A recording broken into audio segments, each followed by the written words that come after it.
YouTube! What the crap's going on? HeirofCarthage here. Last time I was Chaos.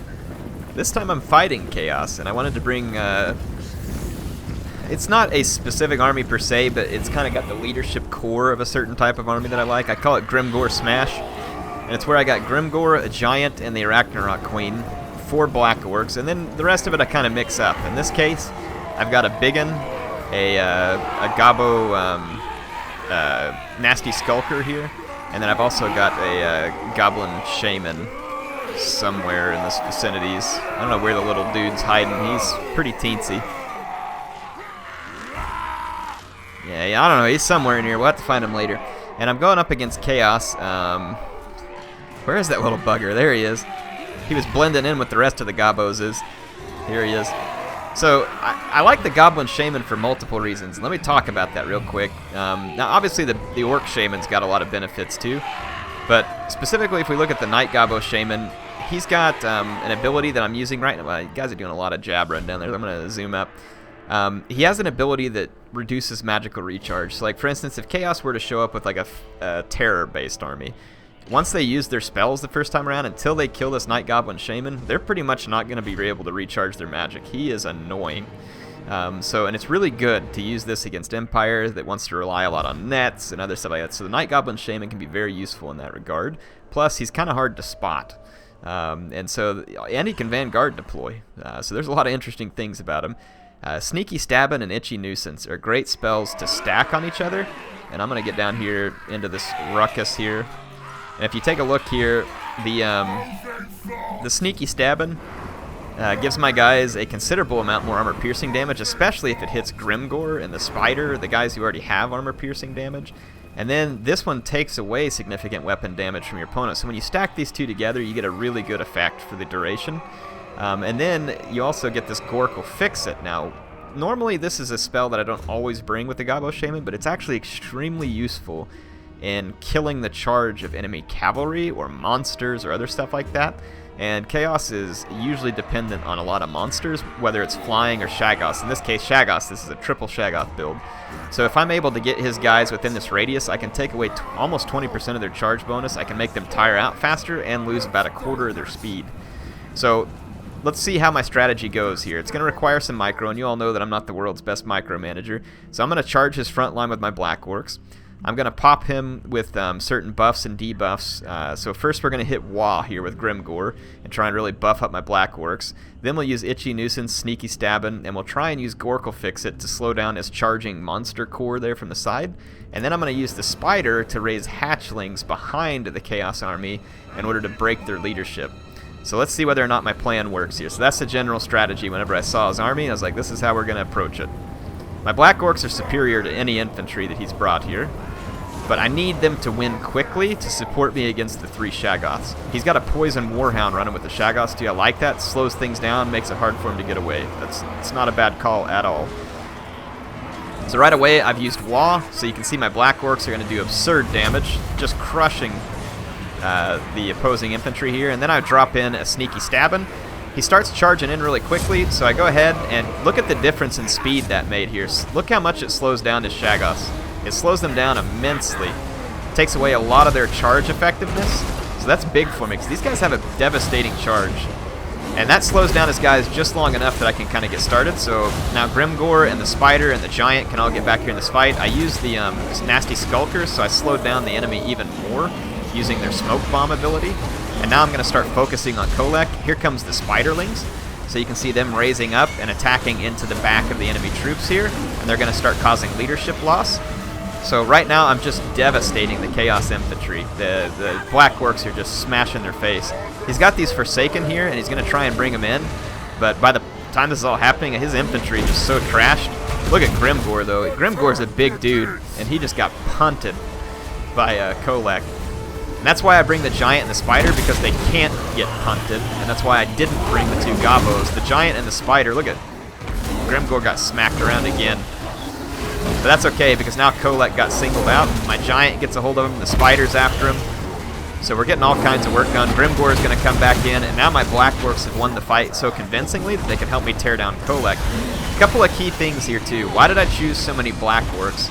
Look at this Orc Biggin here. See it running away terrified? They're worthless against Chaos sometimes because these guys just get terrified too easy. The Skulkers got terrified. I need to bring them back into combat. I don't even remember if I remember to. But I'm winning decisively at this point. Because Kolek is dying, and all my Black Orcs can now turn around and really pin down his infantry. Here comes Itchy Nuisance. So once again, going to do big time damage to the Chaos units that are left. And it's just really going to tear them apart. And then I have Waaaaaaaaagh in place again. So I mean, at this point, the Chaos army is just completely devastated. So the Grimgor Smash army works perfectly in my mind against this triple Shaggoth stuff, unless someone knows a better composition to go along with the triple Shaggoth. And it's because my guys don't get terrified, and they're going to be winning the fight so decisively against the Chaos infantry that you're not likely to get a terror rout, and especially when I'm attacking you in the back with spiders. And then you can't really punch through Grimgor and the spider and the giant very easily, even with the 3 Shaggoths, and that's kind of what shut down this build. So I took this build not knowing exactly what I'd come up against. I felt pretty confident though, because short of Chosen with great weapons, there's not a whole lot that the Chaos can throw at Black Orcs that is really going to challenge them. Short of maybe some Knights with some Lances, but if he's spending money on Knights with Lances, then my Giant and my Leadership Corps is going to be that much stronger, because it means he's not going to have as much money for Shaggoths or other stuff like that. So I don't mind. I'm not saying it's perfect or it's a one-hit wonder where you're always going to win every battle, but I definitely like this Grimgor Smash army against Chaos. It's one of my favorite picks to use against them, because to me, I think it makes it difficult for Chaos to excel. I can hurt their charge, I can hurt their weapon damage, and I can buff my own with the Shaman, and I can prevent them from recharging their magic very quickly. And if they start with low magic, they're never going to have much magic with the Night Gobbo Shaman on the field. So that's why I pick him. Grimgor, he's just tough, and when you throw in Gitsnik, he can get a lot of damage done against certain leaders. He can still get tossed around, as you saw. But the Skulker here, think about this. The Skulker can't be seen. It does armor-piercing damage, and you can use the smoke bomb on it to slow down enemies, to keep them from running around and getting away and cycle charging. And then you combine that again with the Shaman slowing people down, and it's just a double whammy. I brought one unit of Biggins because I didn't have money for anything else. These guys can still be useful. If they don't get terror routed, they're extremely good when they get up against large targets or cavalry, and they're even decent against Forsaken. So they're not a bad unit to have around. The 4 Black Orcs, obvious. This is your frontline Chaos punchers right there. And then the Giant and the Spider cause fantastic damage versus enemy heroes or other units like that. So, and then Chaos typically doesn't have missiles. They don't usually bring their Marauder cavalry, so the Giant ends up being very safe. The Ragnarok Queen could take a lot of damage to Marauder Horsemen with throwing axes, but not a lot of Chaos players bring them, and they would have to predict this pretty intelligently, and it doesn't usually happen now. And the other thing the Chaos Marauder, the Marauder Horsemen with the axes would have to be careful of is the Spiderlings, because you could raise them and start chasing them off. So the Ragnarok Queen, she's a great unit. She's very expensive, but great unit in my opinion. Gives you a lot of bang for the buck, being able to get rear charges, poison.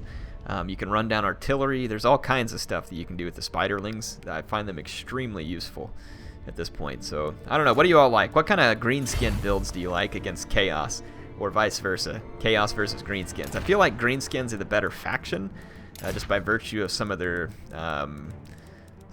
diversity that they can throw at you. But Chaos is no slouch. In the last patch or two, Chaos has been significantly buffed. And I tell you who Chaos scares me when I'm playing as, when I'm the Dwarfs. Chaos scares the crap out of me. And it's mostly because of their chariots. Their chariots are so good. Like if there's an open ground map, Chaos chariots are fantastic versus Dwarfs, and they are hard to stop.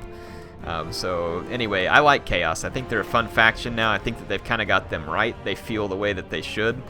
And although Greenskins and Empire are kind of what I would consider to be tier 1, I think all the other factions definitely have a fighting chance whenever you're used properly.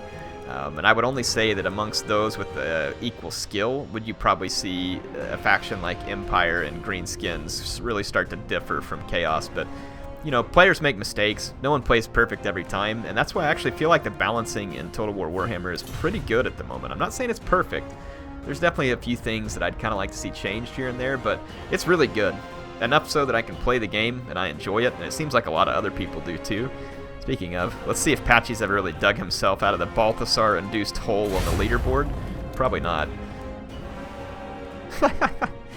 Back down to 918. I was well over 1,000 after that terrible run with Balthasar Gelt that one day, so I guess slowly I'm pulling myself. I think the best I've ever had in this game was like 600 something, so not fantastic. Not that it really matters, but this is just kind of a fun gauge for me, you know what I mean? I know the leaderboard's not always super accurate reflection of skill, but I like it in the sense that at least it gives me something to judge myself off of. Am I improving? Am I going up or down? So it's always something to take a look at. Let's take a look at the top here. Usually the same players we got up here. I noticed that Ninja Hun got himself knocked out of the top 100. He's got so many wins, though. There's no one that has anywhere near as many wins as Ninja Hun, that's for sure. But obviously it's the skill rating that sets up this ranking right here, and the skill rating I think is based off of how many matches, or how decisive your victories are, who you win against, all that other kind of stuff. So, yep. Anyway, hope y'all enjoyed this. I'll be signing off for now. I've played this guy a couple times. I think I beat him once, but I think he's beat me a couple times. Good crap, 1,500 battles. I'd recognize some of the people on here that I think I've played this guy before. I want to say he beat me a couple of times. It's kind of fun just looking on here and seeing who these players are, because then sometimes you recognize the people that you play against. CA multi-bot. I like it. Anyway, I'll see you all soon. HeirofCarthage signing out for now. Later.